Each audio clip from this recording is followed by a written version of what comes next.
क्यों किया? तुमने मेरे साथ ऐसा क्यों किया? क्या मिला ये सब करके तुम्हें? असलान, नाम मत लो मेरा। तुमने कहा मैंने धक्का दिया, जबकि तुम खुद वहां से कूदी थी। उरूज, तुम्हें पता है? प्लीज मेरी बात सुन लो। तुम एक बच्चे के बाप बनने वाले हो। मैं प्रेग्नेंट हूँ असलान। ये सब होने के बाद मुझे इस बात की परवाह होगी? यकीन करो, उमर और मेरे दरमियान कुछ भी नहीं हुआ।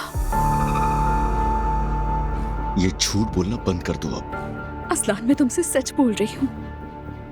वो खुद मेरा पीछा करता था, मुझे अकेला नहीं छोड़ता था। ये बात उस वक्त की है जब मैं तुमसे नहीं मिली थी। असलान, जो तुमने उस तस्वीर में देखा, बस वही कुछ था हमारे बीच, इसके अलावा कुछ नहीं। मेरा यकीन करो। देखो, अब मुझे तुम पे भरोसा नहीं है, और जो कुछ भी अंकल ने मेरे साथ किया उसके लिए भी उन्हें माफ नहीं कर सकता मैं। तुम भी मेरी आंखों में धूल झोंकती रही यार, क्यों? बाकी सब तो छोड़, सब कुछ एक तरफ रख दो, उल्टा मुझ पे इल्जाम लगा दिया, इसके लिए माफ करूं? देखो रूज, तुम शायद जहनी मरीजा हो, ठीक है? और इस चीज को याद रखना, तुम्हें इलाज की जरूरत है। तुम ठीक कह रहे हो, अपनी जगह बिल्कुल ठीक हो तुम। जो किया उसके लिए शर्मिंदा हूँ। प्लीज मैं तुमसे माफी मांगती हूँ, मुझे माफ कर दो। यार, ये तुम्हें इतना आसान क्यों लग रहा है उरूज? तुमने जो कुछ भी किया तुम्हें अंदाजा है? यही सब अगर मैंने तुम्हारे साथ किया होता तो? वो जो कुछ था माजी था, भूल जाओ असलान उसे। मैं तुमसे बहुत मोहब्बत करती हूँ, तुम्हारे बगैर नहीं रह सकती, मर जाऊंगी। तुम्हारे खातिर मैंने अपनी जान तक खतरे में डाल दी, परवाह नहीं की अपनी। हाँ, देख लिया, मुझ पर इल्जाम लगाकर। मैं तुम्हारे बगैर नहीं रह सकती। असलान, प्लीज आखिरी बार माफ कर दो मुझे। बच्चे के खातिर माफ कर दो। तुम बाप बनने वाले हो, मैं प्रेग्नेंट हूँ, और मैंने शिकायत भी वापस ले ली है। शिकायत? शिकायत कह रही हो तुम उसे? इल्जाम था वो, इल्जाम था। असलान, प्लीज हमारे बच्चे के लिए मुझे माफ कर दो। हाँ, छोड़ो यार। मैं हरगिज नहीं भूलूंगा जो तुम्हारे खानदान ने मेरे साथ किया है। बच्चे के पैदा हो जाने तक तुम मेरे साथ रहोगी, मगर उसके बाद तुमसे मेरा कोई ताल्लुक नहीं होगा। जैसा कहोगे वैसा करूंगी मैं। बस मेरे साथ रहो।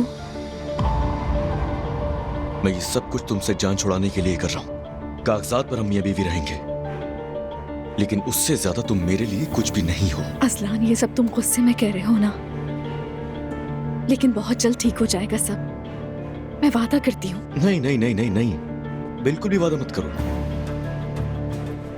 जब हम घर जाएंगे तो तुम्हारा कमरा भी अलग होगा। ठीक है, जैसा तुम कहो, बस मुझे छोड़कर मत जाना। या मेरे अल्लाह, क्या ढिठाई है तुम्हारी, क्या बात है?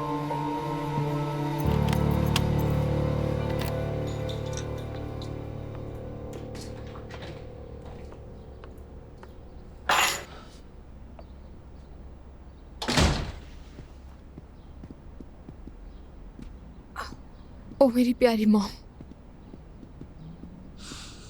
दुआ मेरी जान। मुझे फिक्र हो रही थी आपकी। ठीक है? ठीक हो जाऊंगी मैं। ज़ैनब साहिबा, मैं नहीं जानती कि मैं क्या कहूँ। कहने को कुछ रहा ही नहीं सवेरा। प्लीज़ अपना ख्याल रखें। रखूंगी। अच्छा, आप ये सूटकेस मेरे रूम में ले जाइए, और प्लीज एक कप कॉफी बना दे, सर में दर्द है मेरे। अभी लाती हूँ। आ जाए मॉम।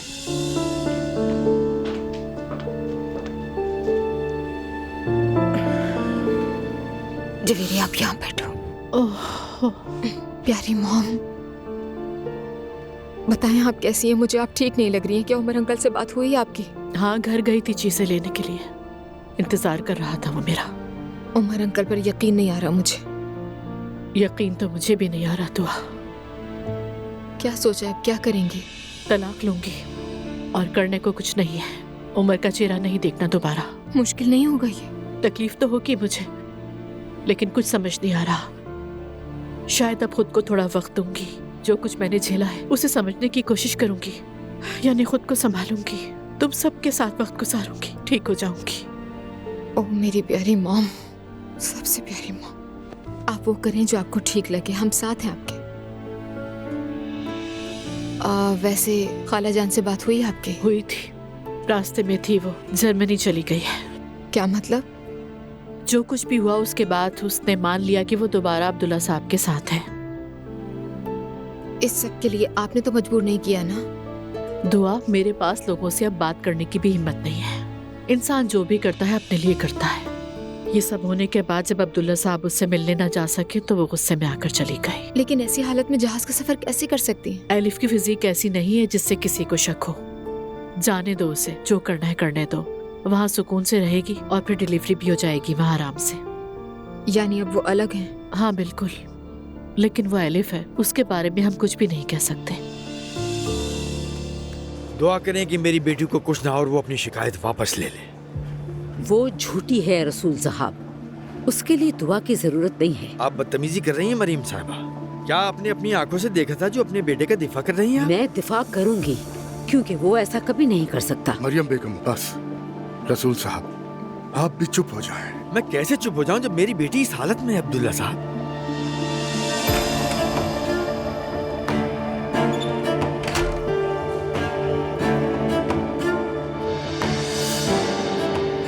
बेटा कैसे हो तुम? उरूज कैसी है? सवाल ये बनता है। जी बिल्कुल ठीक हूँ मैं। उरूज बस कुछ दिन हमारे साथ ही रहेगी अम्मी। क्या तुमने बात की? मेरी बेटी उस घर में महफूज रहेगी? रसूल साहब, वो पहले भी उस घर में महफूज थी। वो वापस उस घर में इसलिए जा रही है कि वो खुद जाना चाहती है। उसी ने ये कहा है, प्लीज आप समझें। मैंने कहा था कि इसे जेल में ही सड़ने दो, लेकिन वो बेवकूफ नहीं मानी। हद में रहना अपनी। अजलान बेटा, संभालो खुद को। चलो नुमान चले और देखते हैं कि तुम्हारी बहन कैसी है। बाबा जान से मार दूंगा मैं उसको। तुम्हें खुद पे काबू रखना होगा, समझ गए? काबू रखना होगा। बैठ जाओ।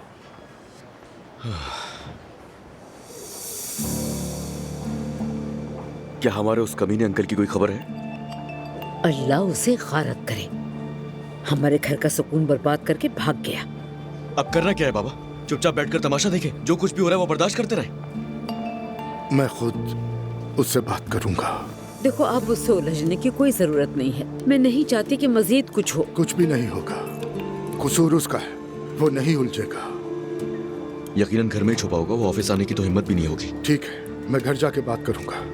हम अभी चलते हैं बाबा। तुम वहां जाकर क्या करोगे? तुम नहीं जाओगे। मेरे आने में क्या बुराई है? नहीं। चलो हम दोनों मिलकर चलते हैं। मरियम बेगम, फजूल किस्म की बातें मत करो। कोई काम नहीं वहाँ तुम्हारा। यहाँ से सीधे तुम दोनों घर पर चले जाओ। अब ये मेरा मसला है, मैं खुद उमर से बात कर लूंगा। चलो बेटा।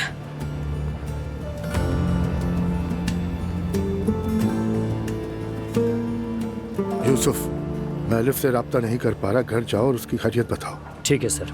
उमर ऑफिस आ गया है क्या? उमर साहब कंपनी में नहीं है। मैं जानता था वो घर पर ही होगा। मैं वहीं मिल लेता हूँ। खुदा हाफिज। जाओ, जाकर गाड़ी निकालो, हम जा रहे हैं। जी ठीक है अब्दुल्ला साहब। उनके चचा के करतूत भी सामने आ गए। बेचारी उरूज साहिबा ने सबका अकेले मुकाबला किया। अल्लाह अल्लाह, ऐसा तो बिल्कुल नहीं लगता कि उरूज साहिबा ने ज्यादा लड़ाई की होगी। वो ऊपर से इसलिए कूदी ताकि खुद को बचा सके। वो खुद नहीं कूदी, अजलान साहब ने धक्का दिया उन्हें। सहर, तुम अच्छी तरह जानती हो क्या हुआ था, ऐसा मत कहो। बिल्कुल नहीं, मैं उरूज साहिबा को अच्छी तरह जानती हूँ। मैं ये इसलिए कह रहा हूँ कि तुम उन्हें बहुत अच्छी तरह जानती हो सहर। वैसे नायला कौन सी कम है? पूरा घर मैदान जंग बन गया उसके एक जुमले की वजह से। हाँ वाकई। तो असल फसादी तो नायला हुई ना। वो दिल में दबा के बैठी थी इस बात को। मेरी बात सुनो, वो मेरी बहन है समझी। उसने जो भी किया ठीक किया। अरे अब बस भी करो, तुम दोनों तो नई शादीशुदा जोड़ी की तरह लड़ रहे हो। अल्लाह आपकी जबान मुबारक करे मेरी आपा। एक तो इस घर की रोज बरोज लड़ाइयों से थक गई हूँ मैं, ऊपर से तुम दोनों मियाँ बीवी की तरह हर वक्त लड़ते रहते हो। सही कह रही है आपा। लड़ाई के दौरान मैंने बच्चों को देखा, वो आपस में खेल रहे थे। प्यारे छोटे से बच्चे, कितने प्यारे हैं ना वो। अम्मी आ गई, मैं जाकर खोलता हूँ दरवाजा।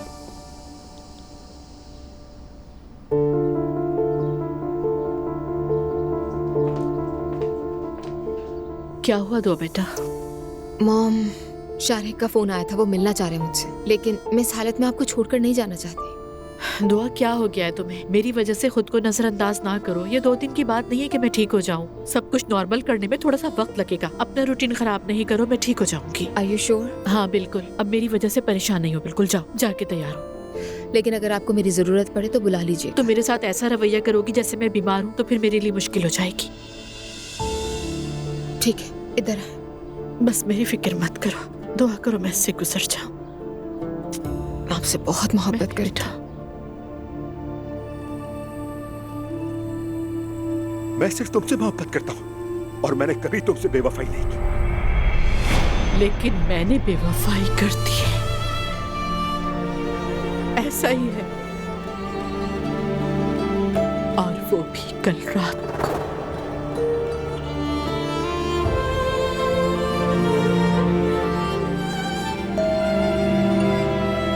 ज़ैनब,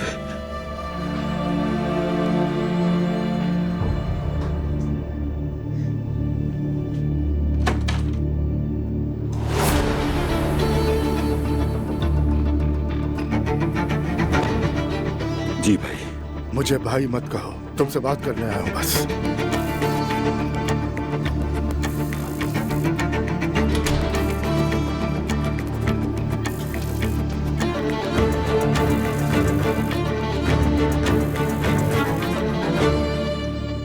ये हरकत कोई भी कर सकता था, लेकिन मुझे तुमसे उम्मीद नहीं थी। ये करते तुम्हें जरा शर्म ना आई? मैंने किसी के साथ कुछ नहीं किया। कल रात से आप सब लोग मेरे खिलाफ बगैर सबूत के फैसले सुना रहे हैं। तुम मेरे बेटे की बीवी के पीछे पड़े हुए हो, ऐसा कैसे कह सकते हो?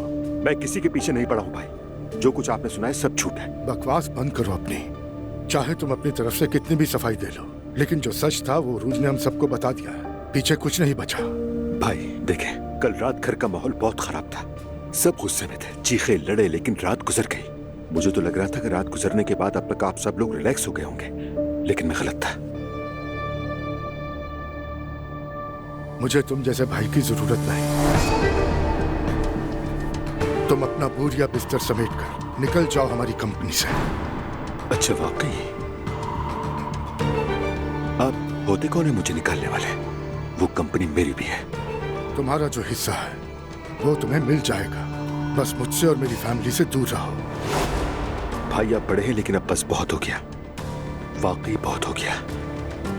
हकीकतन आप मुझे सबसे बेहतर जानते हैं, और आज के दिन मेरे साथ खड़े होने के बजाय मेरे खिलाफ ऐलान जंग कर रहे हैं, और तो और कंपनी को भी इसमें घसीट रहे हैं आप। ये आखिरी फैसला है मेरा, तुम्हें हिस्सा मिल जाएगा। ठीक है, फिर मैं आपका हिस्सा देता हूँ, आप निकल जाइए। उमर, ऐसा नहीं होगा। अब तुम हमारे फैमिली बिजनेस के काबिल नहीं रहे। आप होते कौन है मुझे निकालने वाले? मतलब क्या है इसका? वो मेरी भी कंपनी है, मैंने इस पर मेहनत की है। कैसे निकाल सकते हैं आप मुझे? क्या मैंने नहीं की? मैंने सबसे ज्यादा मेहनत की। कंपनी के लिए सब कुछ दांव पर लगा दिया। आप किसको निकालने की बात कर रहे हैं? सोचो भी कैसे आपने? हिम्मत है तो निकाल के देख ले। क्या कहा तुमने? सुन तो लिया है आपने? हमेशा कसूरवार भागता है। मैं कसूरवार नहीं हूँ, मैंने कुछ भी गलत नहीं किया।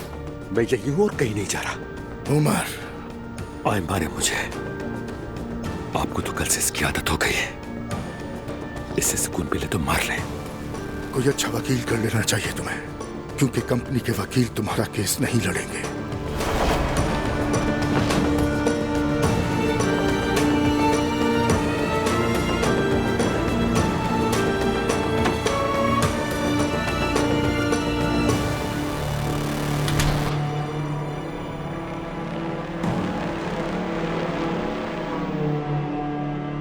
ऐसा कैसे हो सकता है कि वो बालकोनी से गिरी मगर बच्चा अब भी सलामत है? इसे किस्मत कहते हैं। यही हकीकत है। नायला एक मशहूर कहावत है ना, जिसे अल्लाह रखे तो फिर उसे कौन चखे, और इसे अल्लाह की रजा कहते हैं। हाँ, ये तो बिल्कुल ठीक कहा। वैसे मुझे कुछ पूछना है, क्या आपको लगता है ये बच्चा वाकई असलान का है? नायला, क्या तुम चुप करोगी? तुम एक ही बात को 50 बार पूछती हो, तुम थकती नहीं हो? अरे तो पूछने में क्या बुराई है? ये बहुत अहम बात है। हो सकता है ये बच्चा उमर अंकल का हो। हमें टेस्ट करवाना चाहिए। मैंने कहा बस करो। तुम्हें समझ नहीं आ रहा क्या? नायला दुरुस्त कह रही है। सच कहूँ तो मैं भी यही कहना चाहती थी, लेकिन देखा, मेरी तरह अम्मी की भी यही राय है। या अल्लाह रहम करना। हमें डीएनए टेस्ट करवाना चाहिए। अगर वाकई बच्चा उमर का है तो फिर हम उस बच्चे को उसके हवाले कर देंगे। अम्मी, ये वक्त मुनासिब नहीं है इन बातों के लिए। अच्छा, फिर मुझे इस बात का जवाब दो कि वो वक्त आएगा कब? मुस्तफा का भी यही कहना है क्या हमें उरूज का टेस्ट करवाना चाहिए ताकि हकीकत हमारे सामने आ जाए? अरे नायला, अल्लाह का वास्ता है बस कर दो। क्या तुम्हें बार बार ऐसा करने में मजा आता है? तुम क्यों नहीं समझती हो? अम्मी मैं ये बात नहीं करना चाह रही थी, लेकिन बार बार आप मुझे मजबूर कर रही हैं। क्या मतलब? अम्मी वो दोनों एक ही खानदान के फर्द हैं। आप समझ रही हैं ना? उनका डीएनए टेस्ट मिलता जुलता होगा, इसीलिए दोनों वालिदैन के टेस्ट पॉजिटिव आ सकते हैं। हाय अल्लाह, मैं तो सच में बेहोश हो जाऊंगी। मैं समझ सकती हूँ आपको। जुल्कर जल्दी से अम्मी के लिए कोलोन लेकर आओ। अम्मी कब से समझा रही हूँ, जहन पे जोर मत दे, तबीयत खराब हो जाएगी। जुल्कर जल्दी, अम्मी की हालत बिगड़ रही है। अम्मी ये मुझे तो तुम पानी लेकर आओ। ठीक है ठीक है ठीक है। हाय नूर बेटा, तुमने ये कैसी खबर सुना थी? ऐसा बिल्कुल नहीं हो सकता। हाय मेरे अल्लाह, बेटा मजीद नहीं जीना चाहती हूँ। अम्मी ऐसी बातें मत करें। मैं ले आया अम्मी, ये लीजिए अम्मी। या अल्लाह, अब हम क्या करेंगे? क्या मैं अजलान के बारे में सोचूं या फिर मैं अपने शोहर के बारे में सोचूं जो खुफिया तौर पे अब भी अपनी महबूबा से मिलता रहता है और मुझसे तलाक चाहता है? समझ ही नहीं आता किस किस बारे में सोचूं मैं। या अल्लाह, ये मुझे चैन से नहीं जीने देंगे।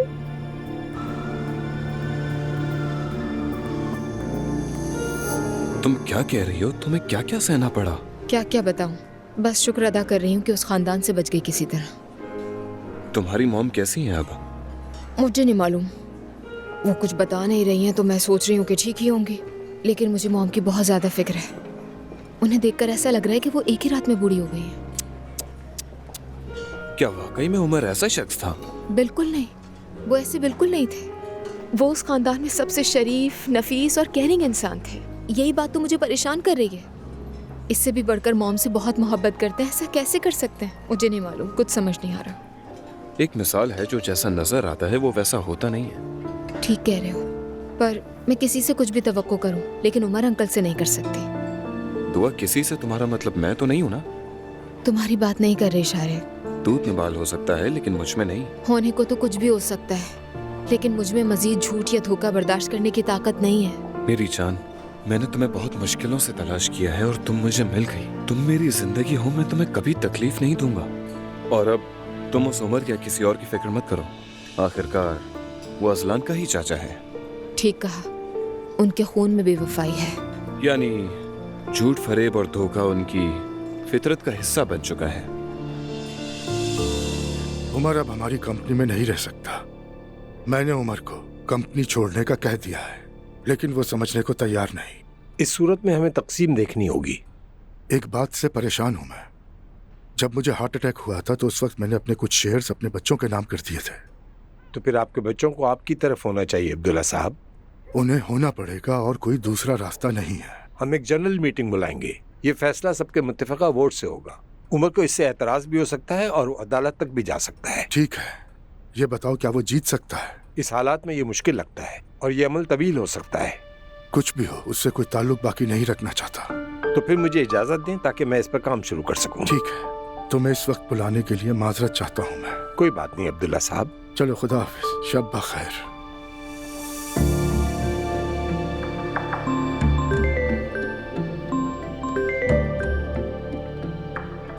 हाँ यूसुफ। अब्दुल्ला सर, आलिफ साहिबा जर्मनी जा चुकी हैं। क्या? बदकिस्मती से जब वो मुझे घर में न मिली तो मैंने सिक्योरिटी से मालूम किया। ठीक है, तुम्हारा शुक्रिया।